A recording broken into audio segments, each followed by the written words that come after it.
मुख्यमंत्री डॉक्टर मोहन यादव द्वारा विधानसभा में मीडिया की चर्चा। साध्वी जी के मामले में न्यायालय का फैसला दूध का दूध पानी का पानी हो गया। कांग्रेस के सारे षड्यंत्र फेल हुए और उनका मनगढ़ंत भगवा आतंकवाद का नाटक उजागर हो गया। न्यायालय ने सिद्ध कर दिया कि हिंदू कभी आतंकवादी नहीं हो सकता। राहुल गांधी लोकतंत्र के सबसे मजबूत आधार स्तंभों न्यायालय, चुनाव आयोग और सेना पर लगातार प्रहार कर रहे हैं। सुप्रीम कोर्ट से कई बार फटकार और माफी मांगने के बाद भी अदालतों पर भरोसा नहीं जताते। जब भी हमारी सेनाओं ने दुश्मन देशों को करारा जवाब दिया, राहुल गांधी जी सेना की सराहना करने के बजाय चीन और पाकिस्तान की भाषा बोलते हैं। यही वजह है कि आज कांग्रेस पूरी तरह से खत्म हो रही है। देखिए, ये तो अब सब अपने आप ओपन हो ही गया। जो हम शुरू से कह रहे थे, साध्वी जी के सामने जो न्यायालय ने फैसला दिया वो दूध का दूध पानी का पानी हो गया। कांग्रेस के सारे षड्यंत्र फेल हुए और कांग्रेस ने एक मनगढ़ंत भगवा आतंकवाद का जो एक वितंडावाद, एक नया नाटक खड़ा किया था, वो सब कुछ ओपन हुआ है। हिंदू कभी आतंकवादी नहीं हो सकता, ये एक बार न्यायालय ने फिर सिद्ध किया। राहुल गांधी के रोज बयान आ रहे हैं, कभी ट्रंप का ये बड़ा गंभीर मसला है। मैं आप सबके माध्यम से राहुल गांधी जी पे और कांग्रेस के वरिष्ठ नेताओं को भी निवेदन करना चाहूँगा। कांग्रेस लोकतंत्र के सबसे मजबूत आधार स्तंभों पर जिस ढंग से राहुल गांधी जी प्रहार कर रहे हैं और एक के बाद एक मुंह की खाते हैं, वो न्यायालय सिस्टम पे प्रश्न खड़ा करते हैं, न्यायालय को नहीं मानते हैं। यद्यपि न्यायालय से कई बार फटकार पड़ी, कई बार वो माफ़ी मांगते हैं, अर्थात न्यायालय पे उनका सुप्रीम कोर्ट पे भरोसा नहीं है।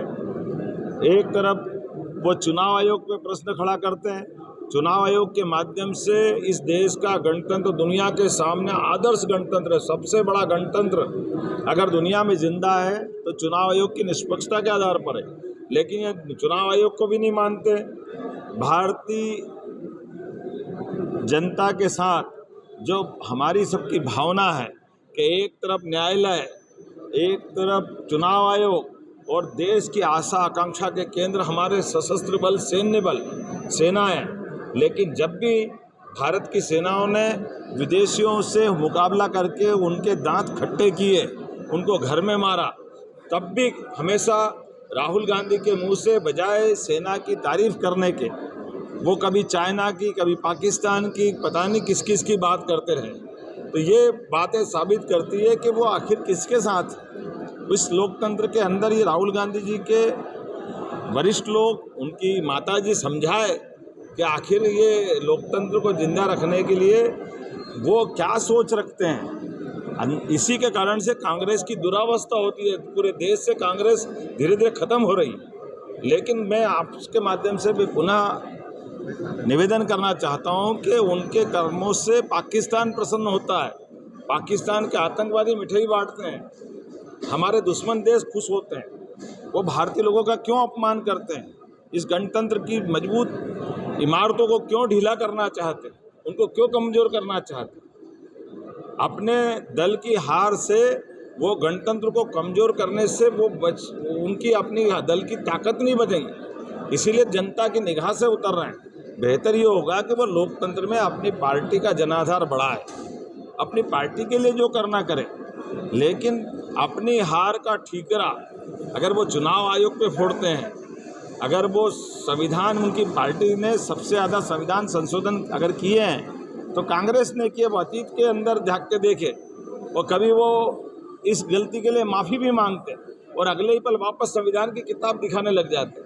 तो संविधान के दायरे में रह करके अपोजिशन की भूमिका राहुल गांधी निभाए और निर्वहन करे। मैं आपके माध्यम से अपील करता हूं, और बेहतर हो गए वो मैच्योरिटी लाए जिसके आधार पर उनकी अपनी एक छवि बने।